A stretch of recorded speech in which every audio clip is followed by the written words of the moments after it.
দেশে এবং প্রবাসে যারা আজকের লাইভ দেখছেন সবাইকে স্বাগত জানাচ্ছি আরো একটি সেশন শুরু করছি সেবার পরশে জীবন এই শীর্ষক প্রশ্নোত্তর ভিত্তিক লাইভ অনুষ্ঠান সেবার পরশে জীবনের দ্বিতীয় পর্ব।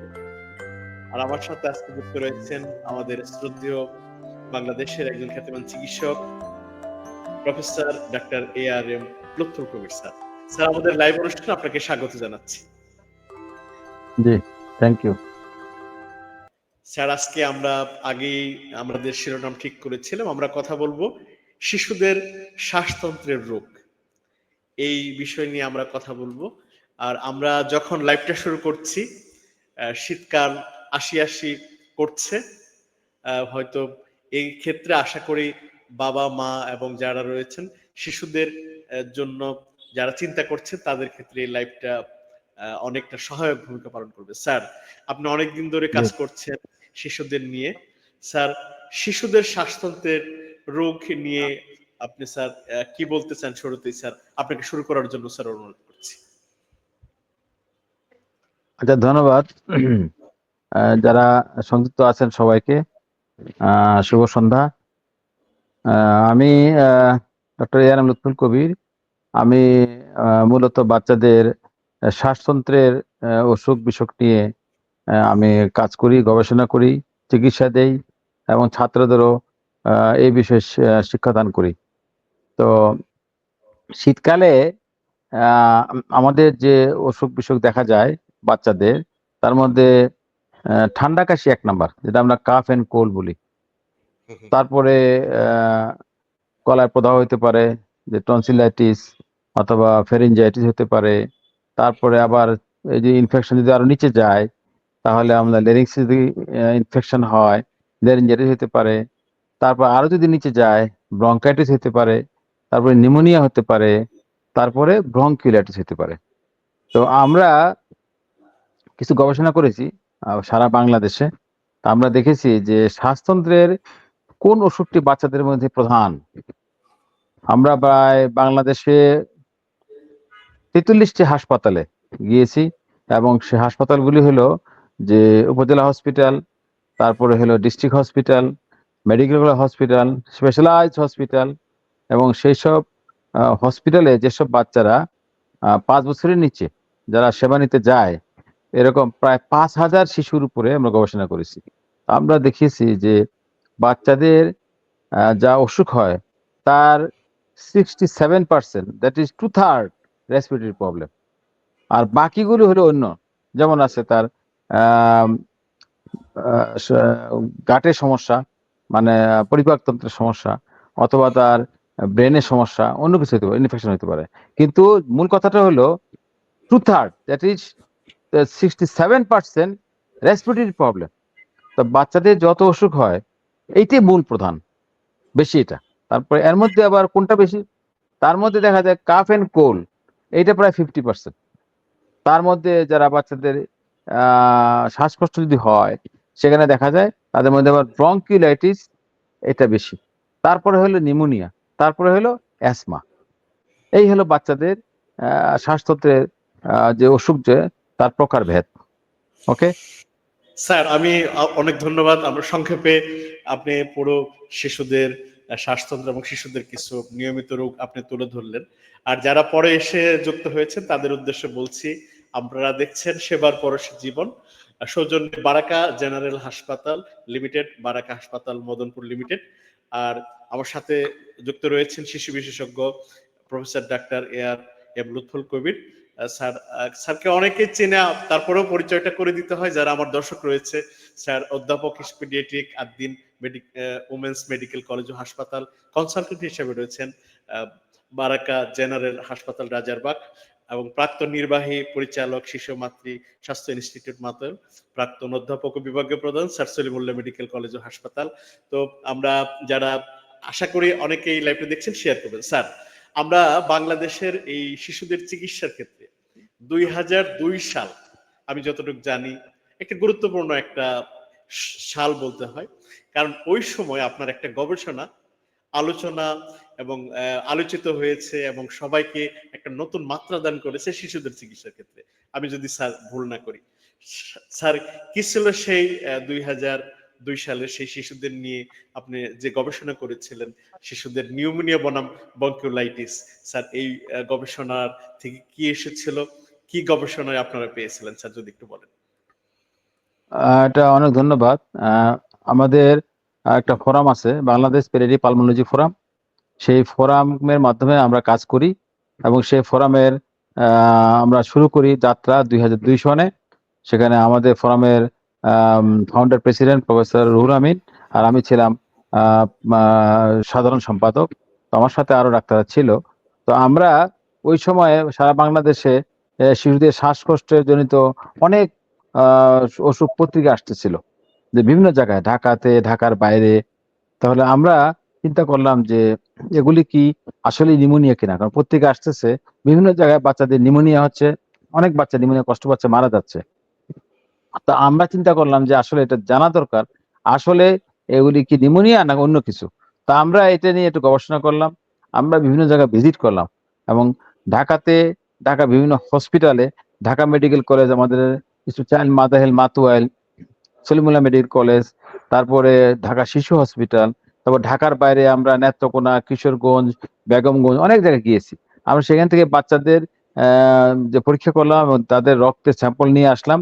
তো আমরা তখন দেখলাম যে বাচ্চাদের যে সমস্যা, যারা নিউমোনিয়া বলে মনে হচ্ছে, ডাক্তাররা ধারণা করতেছে তাদের নিউমোনিয়া, আসলে সেগুলি নিউমোনিয়া ছিল না। আচ্ছা। নিউমোনিয়া মতো আরেকটা অসুখ আছে, ছোট্ট হ্যাঁ। বাচ্চাদের হয়, শ্বাসকষ্ট হয় এবং তাদের এই দ্রুত শ্বাস নেয়, বুক দেবে যায় এবং তাদের নিঃশ্বাসে একটা আওয়াজ হয়। এটা খুবই গুরুত্বপূর্ণ যে শ্বাসকষ্ট হয়, দ্রুত শ্বাস হ্যাঁ। নেয়, ছোট্ট শিশু, বুকে আওয়াজ হয়, সেই বাচ্চাদের কিন্তু আসলে ব্রঙ্কিওলাইটিস। আমরা তখনই আমরা বললাম যে এসব শিশু ব্রঙ্কিওলাইটিস ভুগতেছে, কারণ এটা জানা প্রয়োজন। কারণ নিউমোনিয়া ব্রঙ্কিওলাইটিসের যদিও খুব মানে কাছাকাছি রোগটা, কিন্তু দুইটার গতি প্রকৃতি আলাদা, চিকিৎসা আলাদা। এই জন্য আমাদের জানা দরকার, কারণ নিউমোনিয়াতে আমাদের চিকিৎসা দিতে আসল জিনিসটা যেটা হলো ব্যাকটেরিয়া জনিত নিউমোনিয়া, সেখানে আমাদের অ্যান্টিবায়োটিক দিয়ে চিকিৎসা দিতে হবে। আমি যদি ব্রঙ্কিওলাইটিস বলতে পারি এটা ভাইরাস, রেসপিরেটরি সিনসিটিয়া ভাইরাস, এখানে কিন্তু কোনো অ্যান্টিবায়োটিক প্রয়োজন নেই। সেটা খুবই গুরুত্বপূর্ণ জিনিস। কাজে একটা অ্যান্টিবায়োটিক দিব, একটা অ্যান্টিবায়োটিক দিব না, হয়তো নেবুলাইজেশন লাগতে পারে, অক্সিজেন লাগতে পারে। কিন্তু সেটা হলো আমরা প্রথম দেখিয়েছি ওই সময় বাংলাদেশে শিশুদের শ্বাসকষ্টের প্রধান কারণ হলো ব্রঙ্কিওলাইটিস। তারপরে নিউমোনিয়া আছে, অ্যাজমা আছে, সরি। তাহলে এটা আমরা তখন মানে প্রকাশ করলাম। আর তারপরে আমরা আরো গবেষণা করেছি। পরবর্তী সময়ে আমরা দেখিয়েছি, 5টা সেন্টারে স্টাডি করেছি। যেটা বলা হয়, যত গবেষণা হয় তার মধ্যে randomise control trial, multi centre, সবচেয়ে উন্নত মানের গবেষণা এইটা আমরা করেছি বাংলাদেশে। ঢাকা মেডিকেলে, ICMS, Salimullah medical, Sylhet MAG Osmani medical college, Khulna medical college. সেখানে আমরা দেখিয়েছি যে নিউমোনিয়ার চিকিৎসা যদি আমরা চিন্তা ভাবনা মাথায় রাখি এবং ব্রঙ্কিওলাইটিস চিন্তা করি, সেই ব্রঙ্কিওলাইটিসে আমরা দেখিয়েছি যে তাদের চিকিৎসায় কোনো অ্যান্টিবায়োটিক প্রয়োজন নেই। সাধারণ চিকিৎসা এবং সাপোর্টিভ চিকিৎসায় তারা ভালো হয়ে যায়। এবং আমাদের স্যাম্পল সাইজ ভালো ছিল, প্রায় 300। প্রত্যেকটা গ্রুপে ছিল প্রায় 100 শিশু। তাদেরকে অ্যান্টিবায়োটিক দেওয়া হয় নাই, একটা অ্যান্টিবায়োটিক দেওয়া হয়েছে, আরটাতে অ্যাম্পিসিলিন, একটাতে ইরিথ্রোমাইসিন। প্রতিটি গ্রুপের বাচ্চা সমানভাবে ভালো হয়। এর অর্থ তাদের ছিল ব্রঙ্কিওলাইটিস ভালো হয়ে গেছিল। এইটাই হলো মেসেজ। মেসেজটা হলো যে ব্রঙ্কিওলাইটিস চিকিৎসা গুরুত্বপূর্ণ, ডায়াগনোসিসটা আরো গুরুত্বপূর্ণ। এবং তার যদি আমরা ডায়াগনোসিস করতে পারি, তাহলে আমরা মা বাবাকে বলতে পারি যে আপনার বাচ্চার ব্রঙ্কিওলাইটিস হয়েছে এবং আপনার বাচ্চার জন্য অ্যান্টিবায়োটিক দরকার নেই। তাকে যদি খুব খারাপ হয় হাসপাতালে ভর্তি করবেন, তাকে ইনজেকশন দরকার নেই, তাকে অক্সিজেন লাগে দিবেন। তারপরে কিন্তু বাচ্চা আস্তে আস্তে ভালো হয়ে যাবে। এবং হাসপাতালে 3 4 দিন 5 দিনে বেশি থাকে না তারা, তারপর ভালো হয়ে যেত তারা। কাজে এইটা মা বাবা বলতে হবে যে আপনার বাচ্চার ব্রঙ্কিওলাইটিস হয়েছে, এবং তারা সেলফ লিমিটিং, দ্রুত সুস্থ হয়ে যায় এবং তারা আহ, পরবর্তী সময়ে খুবই হাসতে থাকে তারা। কাজে আমি যেটা বলছি, যেটা আমার লাইফ টাইম লার্নিং, যেসব বাচ্চা, ছোট্ট বাচ্চা এবং শ্বাসকষ্ট হয়, বুকে বাঁশির মতো আওয়াজ হয় এবং সাথে শ্বাসকষ্ট হয় এবং তারা হাসতে থাকে, হাসি কাশি বাসি, সেটা হলো ব্রঙ্কিওলাইটিস। এইটা আমাদের লাইফ টাইম লার্নিং। আমি চাচ্ছি সবাই এটা জানুক এবং তারা ডায়াগনোসিস করুক তার ব্রঙ্কিওলাইটিস, এবং তারা চিকিৎসাতে সঠিকভাবে চিকিৎসা দেয়, অ্যান্টিবায়োটিক না দিয়ে, তাহলে আমাদের বাচ্চারা বেঁচে যাবে। এবং পরবর্তী সময়ে যে বেশি অ্যান্টিবায়োটিক দিলে যে অ্যান্টিমাইক্রোবিয়াল রেজিস্ট্যান্স, তার ব্যাকটেরিয়া এগেনস্টে যে রেজিস্ট্যান্স ডেভেলপ করে সেটা করবে না। স্যার, অনেকে নতুন বাবা মা রয়েছে যারা আহ, তারা তাদের শিশুর যত্ন নিয়ে চিন্তা করছে, বিশেষ করে যারা নবজাতকের রয়েছে। আপনি স্যার খুব সুন্দর করে একটা উদাহরণ মাঝে মধ্যে দিয়ে থাকেন, হাঁচি কাশি বাসি, এই উদাহরণটা দেন, এবং একটা গাছের সাথে ফুসফুসের যে রোগটা, এই আপনি নিউমোনিয়া এবং বঙ্কিওলাইটিসের একটা পার্থক্য দিয়ে থাকেন। কিভাবে আমরা খুব সহজে বঙ্কিওলাইটিস এবং নিউমোনিয়াকে আমরা চিনতে পারি? স্যার, আপনার মতো করে যদি আমাদেরকে একটু, নতুন যারা বাবা মা হয়েছে, বিশেষ করে যারা নবজাতকের অথবা শিশুর বাবা মা, তাদের জন্য যদি আপনি দুইটা জিনিস সুন্দর করে যদি আমাদের একটু সংক্ষেপে স্যার তুলে ধরেন। এটা একটা ভালো প্রশ্ন। আসলে ব্রঙ্কিওলাইটিসটা কি, নিউমোনিয়াটা কি? আমি যেটা বলি বাচ্চাদেরকে, যে আমাদের বুকে একটা গাছ আছে, পৃথিবীর যত জিনিস আছে সব আমাদের শরীরে আছে। তো এই গাছটা কিন্তু আমাদের শরীরে আছে, গাছটা উল্টানো গাছ। গাছের কাজ কি? গাছ কি করে? গাছ কার্বন ডাই অক্সাইড নিয়ে নেয়, অক্সিজেন ছেড়ে দেয়, সেই অক্সিজেন আমরা নেই এবং সেই অক্সিজেনের মাধ্যমে আমরা বেঁচে থাকি। তো আমাদের এই শরীরে যে উল্টানো গাছ, যেটাকে ফুসফুস বলা হয়, লাংস বলা হয়, এই এটা কিন্তু একটা শাখা প্রশাখায় পাতায় শেষ হয়। এবং এই পাতাতে তারা যখন বাইরের থেকে, শরীর থেকে যে কার্বন ডাই অক্সাইড দূষিত, এটা সে বের করে দেয়, বাইরে থেকে অক্সিজেন নিয়ে শরীরে সাপ্লাই দেয়, এবং সেখানে শাখা প্রশাখা পাতায় শেষ হয়। এবং শাখা প্রশাখা পাতায় যদি ইনফেকশন হয়, এটাকে আমরা নিউমোনিয়া বলি, একদম পাতার শেষ অংশ। আর পাতার আগে বোটায় যদি ইনফেকশন হয় ভাইরাস জনিত, এটাকে বলা হয় ব্রঙ্কিওলাইটিস, ভাইরাস। তো এখন ভাইরাস আর হলো পাতা ইনফেকশন, এলো নিউমোনিয়া। আমাদের কনসার্ন হলো যদি নিউমোনিয়া হয়, নিউমোনিয়াটা মারাত্মক অসুখ, সেই নিউমোনিয়াতে অনেক বাচ্চা মারা যায় বাংলাদেশে। আগে প্রায় 1.5 লক্ষ শিশু মারা যেত, এখন প্রায় 24,000 শিশু এখনো মারা যাচ্ছে প্রতি বছর। মৃত্যুটা কমে গেছে, কিন্তু এখনো অনেক বাচ্চা মারা যাচ্ছে। কাজে নিউমোনিয়াতে মারা, যদি অসুস্থ হয় তাকে অ্যান্টিবায়োটিক দিতে হবে, কোনো বিকল্প নাই। তো এখন সেটা হলো যে বলছে পাতার অসুখ। আর বোটায় হলো কি, ব্রঙ্কিওলাইটিস, মানে শ্বাস নালীর যে সমস্যা, সেখানে প্রদাহ হওয়ার কারণে শ্বাসনালী শুরু হয়ে যায়। কেন শুরু হয়? প্রদাহ হয়, সেখানে ইডিমা হয়, এবং সেখানে মিউকাস সিক্রিশন হয়, শ্বাসনালী শুরু হয়ে গেল। আর এখানে একটা কথা বলি, আরেকটা অসুখে শ্বাসনালী শুরু হয়, সেটা হলো অ্যাজমা। অ্যাজমাতে শ্বাসনালী কেন শুরু হয়? সেখানে যে স্মুথ মাসেল আছে, মাসেল কন্ট্রাকশন হয়, তারপরে শ্বাসনালী শুরু হয়ে যায়। আর ব্রঙ্কিওলাইটিস শুরু হয় ইনফেকশনের জন্য, ইডিমার জন্য, এবং ভিতরে মিউকাস সিক্রেশনের জন্য। আর কিছু সেল মরে, সেল নলের ভিতরে পড়ে যায়, যার ফলে শ্বাসনালী শুরু হয়ে যায়। এখানে নিউমোনিয়াতে হলো এই প্যারেনকাইমাল প্রবলেম, যে শ্বাসনালী আছে তার আশেপাশে যে প্যারেনকাইমা আছে সেখানে ইনফেকশন হয়, পাতায় ইনফেকশন হয়। আর ব্রঙ্কিওলাইটিসে শ্বাসনালীর সরু অংশ, সেখানে ইনফেকশন হয়। কাজে এখানে দুইটা লক্ষণ একই রকম থাকে, কিন্তু বাচ্চাতে আহ, একটু ডিফারেন্স আছে।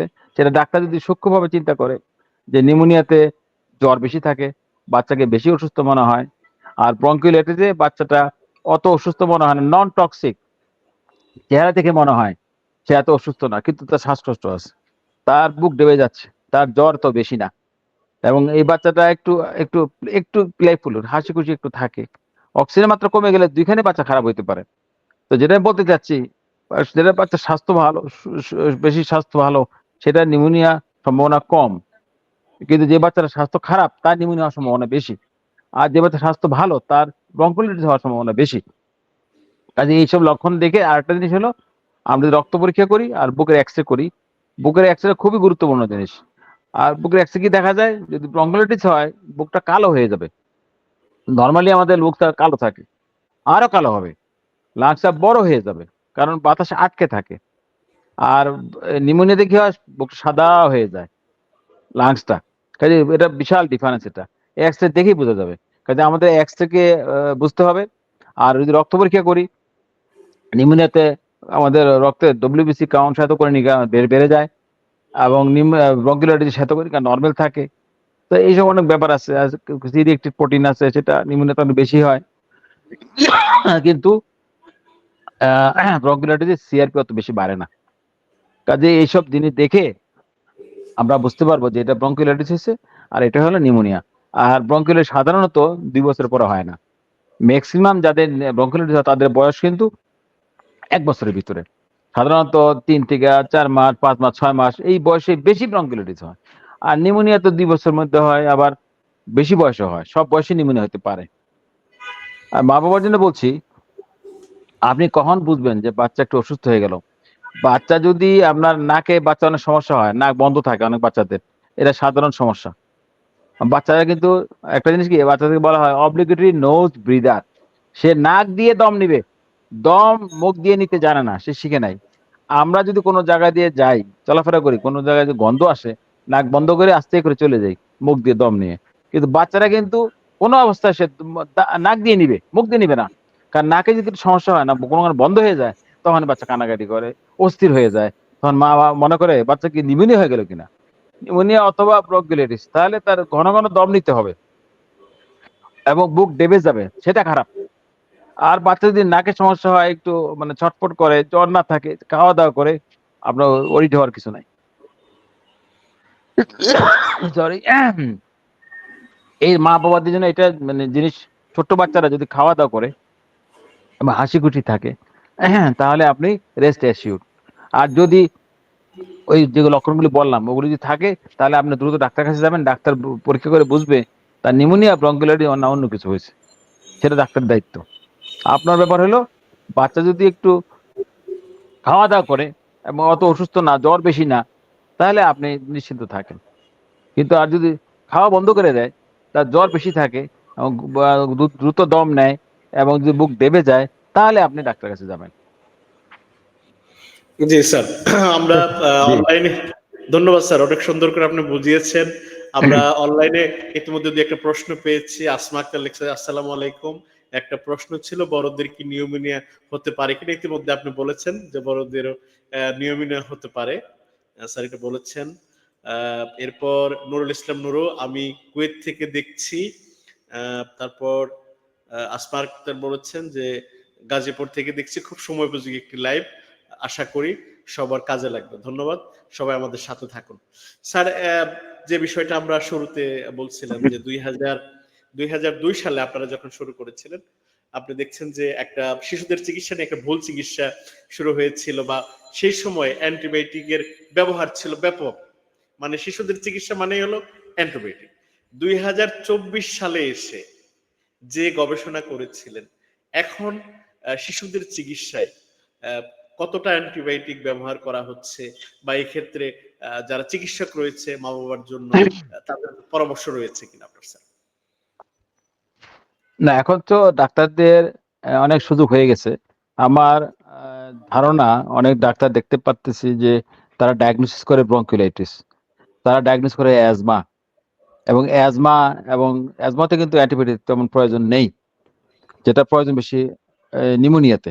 তা আমরা যদি একটা পেশেন্টের লক্ষণ যদি বুঝতে পারি এবং তার পরীক্ষা করে যদি বুঝতে পারি এবং যদি ফিজিক্যাল এক্সামিনেশন এবং তার ল্যাব ইনভেস্টিগেশন যদি বুঝতে পারি, এখন কিন্তু অনেক চেঞ্জ হয়ে গেছে। তবু আমাদের মনে হয় এখনো অনেক কাজ বাকি আছে।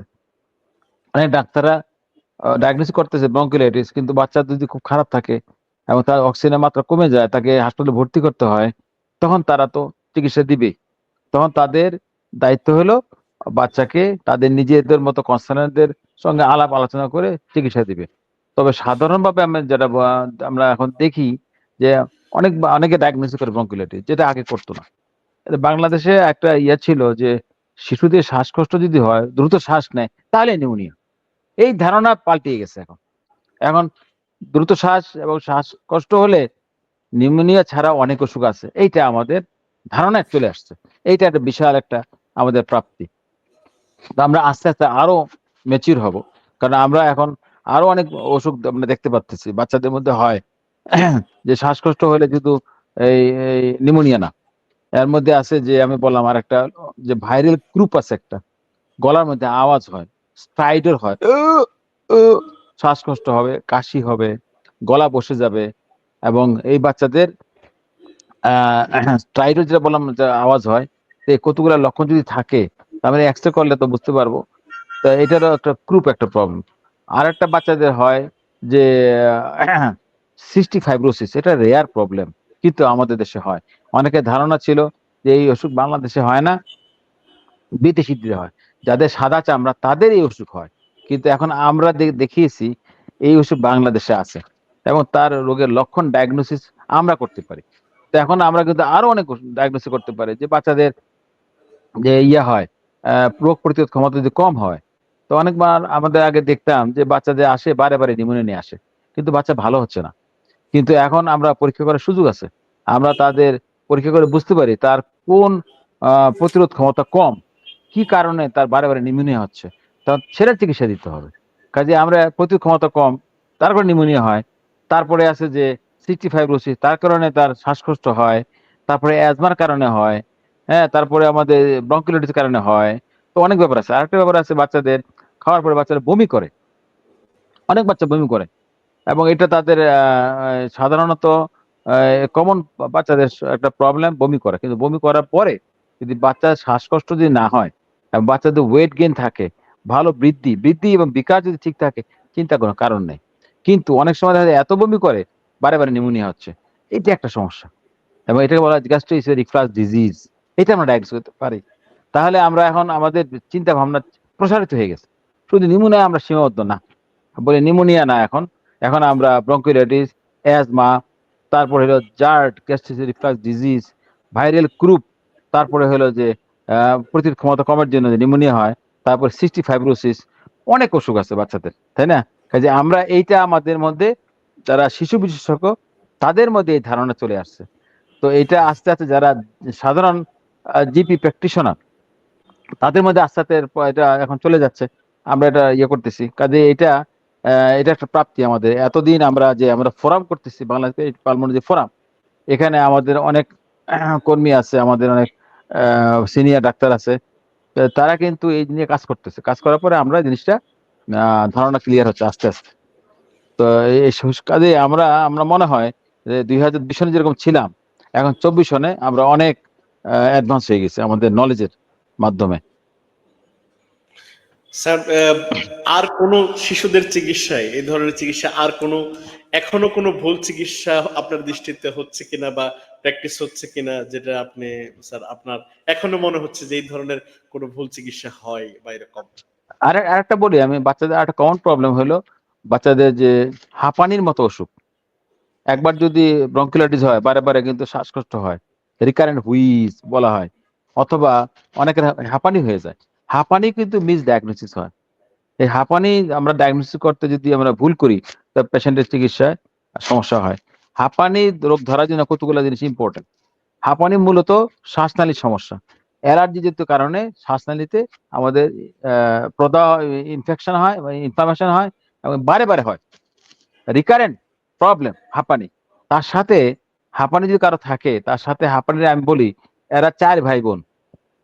একটা হাঁপানি, একটা নাকের প্রবলেম। নাকের প্রবলেম কি, নাক দিয়ে পানি পড়ে, নাক চুলকায়, হাঁচি দেয়, যখন তখন নাক বন্ধ হয়ে যায়, অ্যালার্জিক রাইনাইটিস। আরেকটা হলো চোখের প্রবলেম, অ্যালার্জিক কনজাংটিভাইটিস। আরেকটা হলো একজিমা, স্কিনের প্রবলেম। হাঁপানি রোগী যদি একটা আসে, আমাকে জিজ্ঞেস করতে হবে যে আচ্ছা আপনার কি এটা বারে বারে হয়? হ্যাঁ স্যার, বারে বারে হয়। আমার তো এই 1 বছর 2 বছর বা 3 বছর বছর বয়স থেকে বারে বারে হচ্ছে জিনিসটা, এবং শ্বাসকষ্ট হয়, বুকে আওয়াজ হয়। এই জিনিস ইম্পর্টেন্ট, হুইজ ইম্পর্টেন্ট। তারপরে কাশি ইম্পর্টেন্ট, কাশি আছে, শ্বাসকষ্ট আছে, তেমন জ্বর নাই, বারে বারে হয়। তাহলে আমাকে যেটা হাঁপানির প্রবলেম, ওদিকে চিন্তা করতে হবে। তখন আবার চিন্তা করবো যে আপনার কি হাঁপানির অন্য ভাই বোনের লক্ষণ আছে কিনা, যেটা হলো রাইনাইটিস, কনজাংটিভাইটিস অথবা একজিমা। তাহলে আমার ডায়াগনোস করতে সহজ হবে। কোনো পেশেন্ট যে একজিমা থাকে, তার সাথে সাধারণত এই হাঁপানি থাকতে পারে, অনেকের একজিমা থাকতে পারে, অনেকের চোখের সমস্যা থাকতে পারে। কাজে এই জিনিস আমরা জিজ্ঞেস করি যে আপনার আছে, আপনাদের ভাই বোন বা মা বাবার আছে, তাহলে বুঝতে হবে যে হ্যাঁ এটা হলো অ্যাজমা। তো অ্যাজমার চিকিৎসাটা কিন্তু সমস্যা হয় একটু। কমন প্রবলেম হলো নিউমোনিয়া, ব্রঙ্কিওলাইটিস, অ্যাজমা। আমাদের মনে হয়, আমি জনগণের যারা যারা অডিয়েন্স আছে, মা বাবা, তাদের জন্য এই 3টা ওষুধকে মনে রাখেন। আপনার বাকি কিছু মনে করার দরকার নেই। আপনার যদি কিছু খাওয়ার পরে কাশি হয়, ঠান্ডা জনিত কারণে খাবার, আইসক্রিম, কোল্ড ড্রিঙ্কস আছে, এই ড্রিঙ্কস কিন্তু একটা অ্যালার্জির কারণ হতে পারে। যদি কাশি হয়, তাহলে কিন্তু বাচ্চার হাঁপানি যে সমস্যা আছে। অনেক মা বাবা বলে স্যার ওকে তো চিকিৎসা দিয়েছেন, ভালো হয়ে গেছিল, আবার কাশি হচ্ছে। আচ্ছা, ওকে দাওয়াত খেয়েছিল, দাওয়াতের সাথে কি সম্পর্ক? দাওয়াতে ড্রিঙ্কস খায়, কোল্ড ড্রিঙ্কস খায়, আইসক্রিম খায়, তখন তার কাশি হয়। মানে এটা হলো এক্সপোজ টু দ্য অ্যালার্জেন। কাজেই হাঁপানিটা কিন্তু এটা ওইভাবে চিন্তা করতে হবে।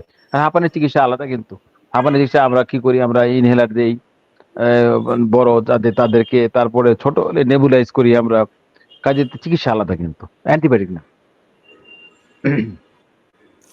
স্যার, ওকে। হাঁপানির ক্ষেত্রে শিশুদের যদি হাঁপানি হয়, সেই ক্ষেত্রে এই হাঁপানিটা কি কোনো বংশগত রোগ, নাকি এটা যে কারো হতে পারে, বা কারো বাবা মার থাকলে এটা কোনোভাবে অন্য বা পরিবারের কারো দ্বারা সংক্রমিত হয় কিনা, বা এটা জিনগত কোনো বিষয় আছে কিনা স্যার? সাধারণত এইভাবে বলা যায় না বংশগত কিনা, এটা মাল্টিফ্যাক্টোরিয়াল।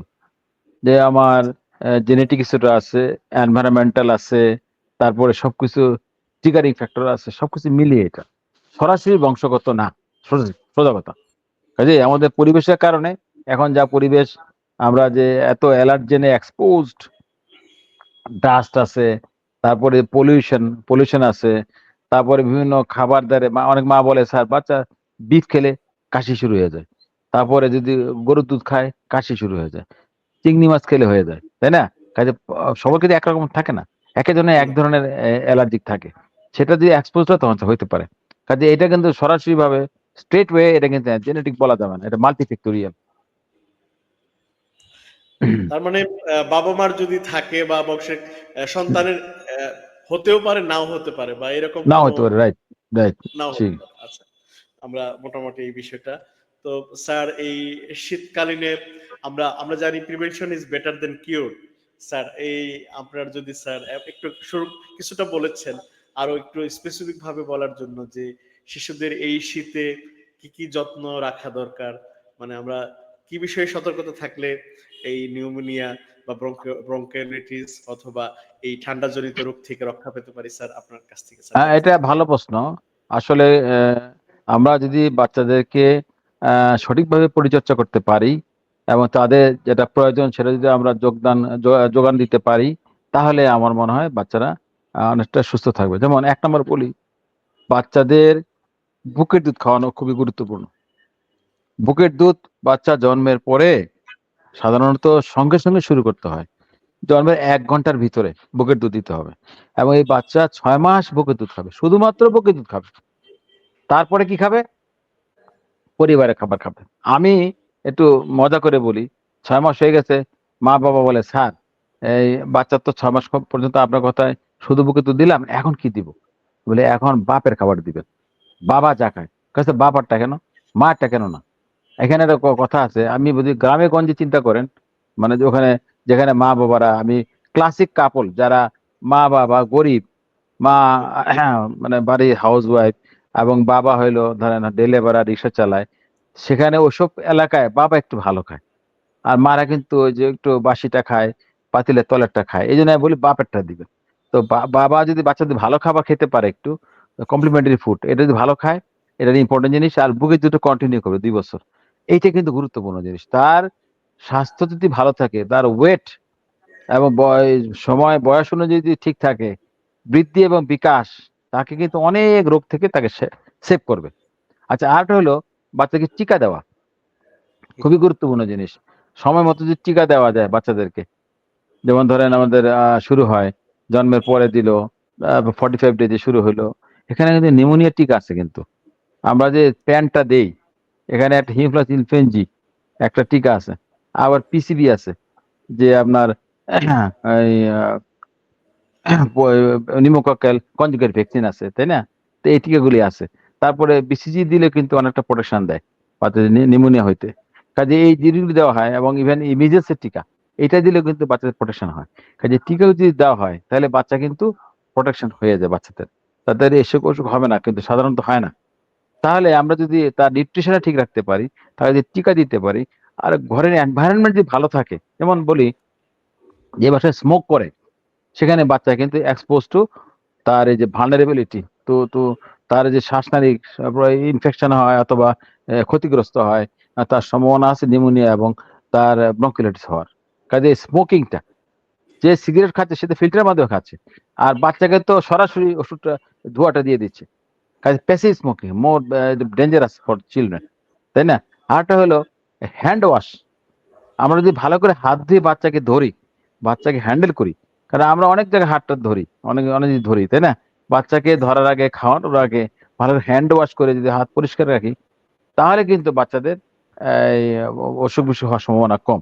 অনেক খাবার কিন্তু বাচ্চাদের মুখে দিয়ে যায়, অনেক অসুখ মুখে দিয়ে যায়, এবং সেটা ডায়রিয়া, টাইফয়েড, তারপরে যে জন্ডিস, ভাইরাল হেপাটাইটিস, সেই সব জিনিসগুলি আমরা যদি সাবধান থাকি বাচ্চা খাওয়া দাওয়ার ব্যাপারে, তাহলে বাচ্চাদের সেই ওষুধ থেকে সাবধান থাকবে।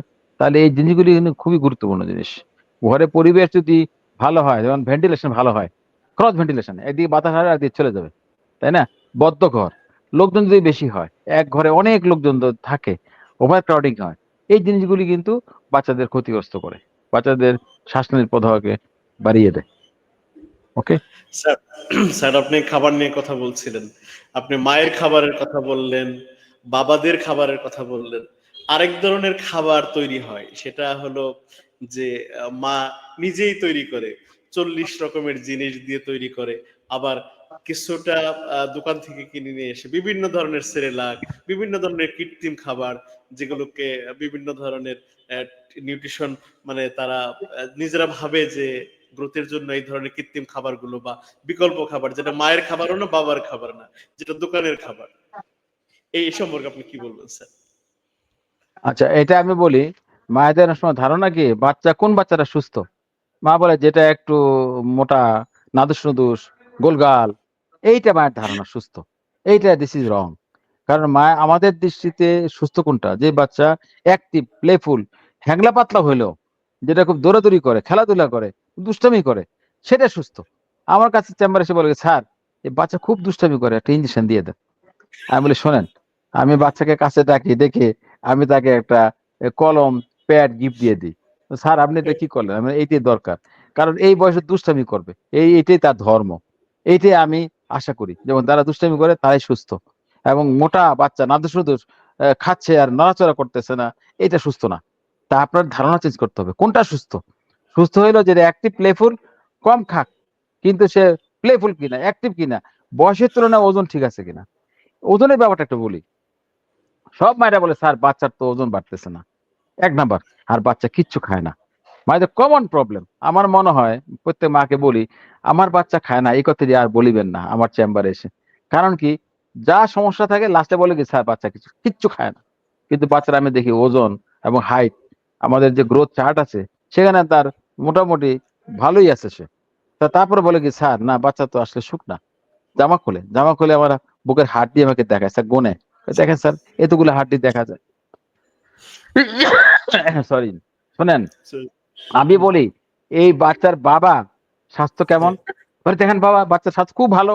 আরে এখন না, ছোটকালের কথা বলেন, ওর দাদা দাদি আছে, ওনাকে জিজ্ঞেস করেন ওনার ছেলে ছোটকালে কেমন ছিল। তখন বাবা বলে, স্যার আমি তো শুকনা ছিলাম, ওর থেকে শুকনা ছিলাম। ছোট বয়সে শুকনা থাকে বাচ্চারা, মনে হয়, কিন্তু আমি যদি ওয়েট হাইট মেপে দেখি, মোটামুটি যদি আমার চার্টের ভিতরে থাকে, আমার চিন্তা কোনো কারণ নাই। তো মা বাবাদের ধারণা হচ্ছে কি, যেটা মোটা, যেটা মানে গোলগাল, এইটা সুস্থ বেশি। তুলনা করে আশেপাশে বাচ্চা অনেক মোটা, অনেক হেলদি দেখা যায়, আমারটা ওরকম হইতে হবে। এই জন্য তারা বাইরে খাবার তারা পছন্দ করে। আসলে বাইরে খাওয়ার কোনো দরকার নেই। আমাকে এসে বলে, স্যার বাচ্চাকে সেরেলাক খাওয়াতে পারবো? আমি বলি, হ্যাঁ পারবেন, দুইটা শর্ত পূরণ হইলে। খুব উৎসাহিত হয়ে যায়। শর্ত দুইটা কি? শর্ত হলো, এক নম্বর হলো, এই বাচ্চা যদি বড় হয়ে ডাক্তার, ইঞ্জিনিয়ার, তারা রাজনীতিবিদ হয়ে ফেরে সেরেলাক খায়, তাহলে খাইতে পারবেন। আর দুই নম্বর, আপনার মা বাবা যদি নিয়মিত সেরেলাক খান, তাহলে খাইতে পারবেন। তাহলে তো আপনার খাওয়ানো যাচ্ছে না, কারণ আমরা তো সেরেলাক খাই না। কারণ সেরেলাক আপনার ফ্যামিলিতে যে ফ্যামিলি ফুড খাবে, ফ্যামিলিতে আপনারা যা খান তাই খাওয়াবেন। কাজেই এই ধরনের ধারণা আপনার বাদ দেন। ধারণা বাদ দিয়ে এইসব কমার্শিয়াল ফুড বাদ দিয়ে ঘরের তৈরি হাড়ির খাবার দিবেন আপনি। এইটা আমি কথা বলতে চাই। ঠিক আছে? আর আমার ধারণা চেঞ্জ করতে হবে, কোনটা সুস্থ আর কোনটা আপনার মানে অসুস্থ। বাচ্চা মোটা হয়ে গেল, ওজন বেড়ে গেল, এইসব বাচ্চার অনেক রিস্ক থাকে। তাদের লিপিড লেভেল বেড়ে যায়, তাদের হাঁপানি বেশি হয়, তারপরে ভবিষ্যতে জন্য রিস্ক ফর হাইপার টেনশন থাকে, তারপরে তাদের হার্ট অসুখের সমস্যা থাকে, অনেক সমস্যা থাকে। কাজে আমাদের মোটা বাচ্চার থেকে হ্যাংলা পাতলা সুস্থ বাচ্চা, সেটাই কাম্য। জি স্যার, আমরা তাহলে আজকে আমরা বলতে পারি যে শিশুর সুস্থতা হাসি খুশির জন্য মায়ের খাবার, বাবার খাবার, অন্য অতিরিক্ত খাবারের কোনো প্রয়োজন নেই। এই দুটো খাবারই জি। আমাদের যথেষ্ট। তো স্যার আমরা প্রায় শেষের দিকে অনেকে আমাদেরকে শুভেচ্ছা জানাচ্ছেন, সালাম জানাচ্ছেন, অনেকেই এই ধরনের প্রোগ্রাম বারবার করার জন্য অনুরোধ করছেন।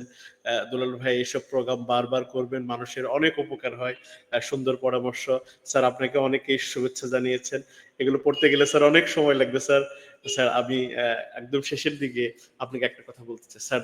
এই যে বর্তমানে মায়েদের যে শিশুদের জন্য এত টেনশন, আপনি টেনশনের কথা স্যার বলছিলেন, তো এই ক্ষেত্রে কোন বাচ্চাগুলো আপনি এছাড়াও মানে কোন বাচ্চাগুলো বেশি আরো আক্রান্ত হয় আর কি, মানে এই রোগগুলোর শীতকালীন এই রোগগুলোতে আরো মানে স্পেসিফিক ভাবে আমি একটা দিয়ে একটু শুরু করতে চাই যে আমরা অনেক সময় শীতের সময় তাদেরকে অতিরিক্ত ধরনের জামা কাপড় আমরা পরিয়ে ফেলি।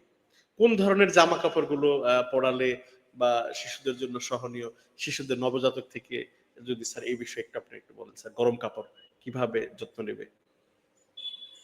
বাচ্চাদের একটা মনে রাখতে হবে যে বাচ্চাদের শরীরে যে তাপমাত্রা, এটা আমাদের থেকে কিন্তু বেশি হিট উৎপাদন হয়, এবং তাদের যে ক্যালোরি রিকোয়ারমেন্ট আমাদের থেকে অনেক বেশি।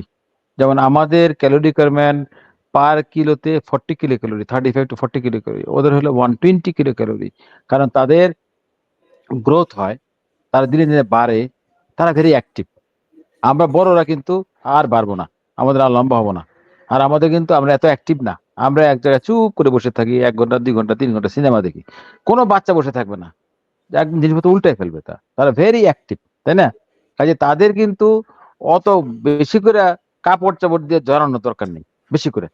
তার মোটামুটি যেটা দরকার সেটা করলেই হয়। এখন আমাদের সবসময় ধারণা যে বাচ্চাদের মায়েরা বলে কি, স্যার রাত্রেবেলা কিন্তু আমি কাপড় টাপড় শীতে কাঁপি, আর বাচ্চা কাপড় ফেলে দেয়, বাচ্চা রাখে না, কোনো কাপড় গায়ে রাখে না।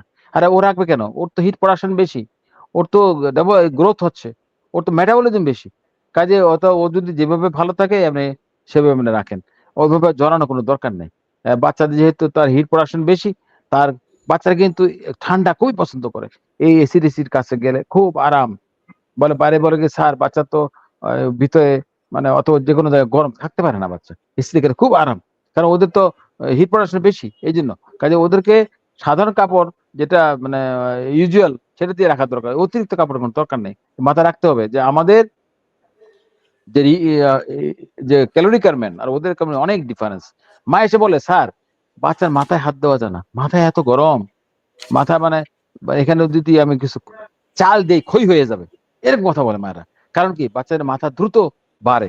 জন্মের সময় যে মাথার সাইজ ছিল 35 সেন্টিমিটার তার বাচ্চার, আর আমাদের এই বাচ্চারা 1 বছরে 46 সেন্টিমিটার হয়ে যায়।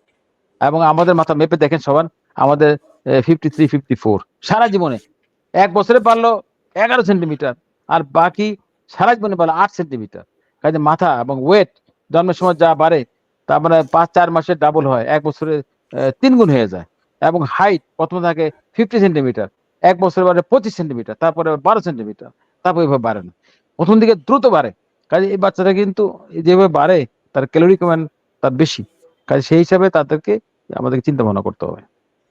তা আমাদের মা বাবার জন্য হলো কি, আপনার বাচ্চা যদি নিউবর্ন, বাচ্চা খায়, অনেক কিছু করে, নিউবর্ন মরামরি করে, বমি করে, বারে বারে পায়খানা করে, তারপর কান্নাকাটি করে। আপনি যদি জিজ্ঞেস করেন বাচ্চা কি খায়, বাস আমি আর কিছু শুনি না, খাওয়া দাওয়া করলে নিউবর্ন হয়েছে, ওকে। আর বড় বাচ্চা খায় না, টায় না, বাড়ে না, অনেক কিছু বলে, আচ্ছা ও কি এই, দুষ্টামি করে? হ্যাঁ দুষ্টামি করে, প্লেফুল, তা চিন্তা করার কারণ নেই। নিউবর্ন যদি খায় আর বড় বাচ্চা যদি খেলাধুলা দুষ্টামি করে, দুইটাই সুস্থ বাচ্চা, এইটা মাথা রাখেন আপনি। আর আপনার যে চিন্তা করতে হবে না যে বাচ্চার ওজন বাড়লো কিনা না বাড়লো, এটা আপনার অনেক নির্ভর করে অনেক কিছুর উপরে। মা বাবা ছোটকালে শুকনো ছিল, তো বাচ্চা এখন শুকনো আছে। তা আমি বলি যে বাচ্চা যখন লেখাপড়া করে বিয়ে শাদী হবে তখন মোটা হয়ে যাবে। বাবা অত মোটা হয়েছে, লেখাপড়া করে বিয়ের পরে মোটা হয়ে গেছে বাচ্চা। কাজে আপনি সেই চিন্তা করে ওয়েট করেন, কাজে অ্যাক্টিভ থাকলে ঠিক আছে। ওকে, থ্যাংক ইউ। স্যার শেষে একটু একটা প্রশ্ন স্যার অনলাইন থেকে নিয়ে স্যার, এই দিকে আমরা শেষের দিকে। আসসালামু আলাইকুম স্যার, আমি একটা বিষয় জানতে চাই, থ্যালাসেমিয়া রোগীর ভবিষ্যৎ কি হয়? আর তার সাথে আরেকটা প্রশ্ন, আরেকটা বিষয় জানার অনুরোধ করলাম, থ্যালাসেমিয়া মাইনোক ও মেজরের পার্থক্য মাইনর। কি স্যার? মাইনো স্যার, হ্যাঁ, পার্থক্য কি এই আচ্ছা, রাইট। বিষয়ে? থ্যালাসেমিয়া রোগটা তো আসলে যদি মেজর হয়, তাহলে যাকে রক্ত দিতে হয় মাসে মাসে, এটা খারাপ। এবং তাকে রক্ত দিতে হবে, কারণ না দিলে তার আরবিসি, যেটা তাড়াতাড়ি নষ্ট হয়ে যায়, এবং আমাদের আরবিসি শরীরে অক্সিজেন সাপ্লাই দেয়, সেটা সে দিতে পারে না, বাচ্চার গ্রোথ এফেক্টেড হয়, চেহারা চেঞ্জ হয়ে যায়, লিভার স্প্লিন বড় হয়ে যায়। এবং তাদের জন্য যে চিকিৎসা, সেটা অনেক সময় বোন ম্যারো ট্রান্সপ্লান্ট করা করা সেটা কিন্তু আমাদের দেশে এখনো সেভাবে হচ্ছে না। কাজে এটার চিকিৎসা আছে, কিন্তু সেই ধরনের চিকিৎসা আমাদের দেশে হচ্ছে না। কাজে এটা মাইনর, যেটা মেজর সেটা একটু খারাপই। আর মাইনর হইলে চিন্তা কোনো কারণ নেই, সাধারণ লাইফ লিড করবে, যে যতদিন বাঁচার কথা বাঁচবে। একটা জিনিস বলতে হবে যে কাজিন ম্যারেজ নিষিদ্ধ। এই বাচ্চা ভবিষ্যতে তার কাজিনের সঙ্গে বিয়ে শাদী হবে না, কারণ তখন ওই ওই ফ্যামিলিতে একটা জিন থাকতে পারে। কারণ দুইটা জিনিস যখন একত্র হয়ে যাবে, আবার তখন তাদের বাচ্চা যখন হবে, তাহলে সে মেজর হইতে পারে। কাজে এই জন্য এটি তাদের আর কোনো চিন্তা করেন না। আর আর বাচ্চা যদি মেজর হয়, তার চিকিৎসা করতে হবে, এবং এটা ডিফিকাল্ট প্রবলেম। কারণ বাচ্চাদের ওই শরীরে যে হিমোসিরারিন বেড়ে যায়, বিভিন্ন জায়গায় ডিপোজিশন হয়, তাদের তখন around at the end of 20 years তাদের সমস্যা হয়, অনেকের শরীর খারাপ হয়ে যায়। স্যার অনেক ধন্যবাদ সুন্দর পরামর্শ দেওয়ার জন্য স্যার এবং দুলাল ভাইকে অনেক ধন্যবাদ। সেই সাথে কৃতজ্ঞতা প্রকাশ করছি, আমরাও কৃতজ্ঞতা প্রকাশ করছি। অনলাইনে অসংখ্য মানুষ দেখছেন এবং ভবিষ্যতেও এই রেকর্ডেড লাইভটা দেখবেন। তো স্যার আমরা শেষ করতে চাচ্ছি আজকের লাইভ। দেশের মানুষের জন্য আমাদের আজকের এই সোশ্যাল মিডিয়া ভিত্তিক অনুষ্ঠান আজকে আমাদের বারাকা জেনারেল হাসপাতালের পেজ থেকে সরাসরি লাইভটা সম্প্রচার হলো। সেই সাথে আরো যারা সোশ্যাল মিডিয়ায় দেখলো, সবার উদ্দেশ্যে স্যার কিভাবে মূল্যায়ন করতে চান আমাদের এই ছোট্ট আয়োজনটা? তাই সবাইকে ধন্যবাদ। এটা একটা ভালো একটা উদ্যোগ নেওয়া হয়েছে। আমরা বারাকাতে কাজ করতেছি অনেকদিন যাবত। এখানে আমাদের শিশুদের শ্বাসকষ্টের জন্য, শ্বাসতন্ত্রের রোগের জন্য, এবং যত অসুখ আছে তার জন্য আমরা একটু বিশেষ ভাবে চেষ্টা করতেছি বাচ্চাদের সেবা দেওয়ার জন্য। যেমন অনেক অসুখ আছে যে হাঁপানি রোগ নির্ণয় করার জন্য স্পারমিটি করা প্রয়োজন, ফেনো টেস্ট করার প্রয়োজন। তারপর জটিল অসুখ সিস্টিক ফাইব্রোসিসের জন্য সোয়েট টোয়েট টেস্ট করা দরকার, ইভেন ব্রঙ্কোস্কোপি করা দরকার। অনেক জটিল রোগ নিয়ে এগুলি সব ব্যবস্থা বারাকাতে আছে। এবং আমরা যারা সেবা নিতে চান, আপনারা এখানে আসতে পারেন। এবং আমরা অনেক, আমি আমি আমি grateful to my junior doctors. তারা আমার কাছে প্রচুর পেশেন্ট রেফার করে। আমি প্রতিদিন মানে কয়েকটা রেফার কেস দেখি, সারা বাংলাদেশ থেকে আসে। কাজে আমি চাচ্ছি যে তাদের সেবাটা যেন আমি ভালো করে দিতে পারি, এবং এবং যারা এখানে গিয়ে সেবা নিতে চায়, এবং তাদেরকে আমরা যাতে সাপোর্ট দিতে পারি, এইটা আমি চাচ্ছি। এবং এটা যদি ভালোভাবে দেওয়া যায় ভবিষ্যতে, সে আশা আমরা করবো ইনশাল্লাহ। ইনশাল্লাহ স্যার, সেই সাথে আপনার শেষ মেসেজটাও আমরা দিতে চাই যে বারাকা জেনারেল হাসপাতালে রয়েছে শিশুদের যে চিকিৎসাগুলোর কথা বললেন, পরীক্ষা নিরীক্ষার, এবং সেই সাথে আপনার সেবা আপনাকে পাবে। তো স্যার আপনাকে অনেক অনেক ধন্যবাদ জানিয়ে আমাদের আজকের আয়োজন শেষ করছি। স্যার সবাই আমাদের জন্য দোয়া করবেন, আর পরবর্তী কোনো একটা সেশনে বা কোনো আয়োজনে আপনাকে আবারও পাবো এই আশাবাদ ব্যক্ত করে আজকে এখানে শেষ করছি। শুভরাত্রি, আল্লাহ হাফেজ। সবাইকে ধন্যবাদ যারা ছিলেন অনলাইনে, এবং হাবিব এই ধন্যবাদ।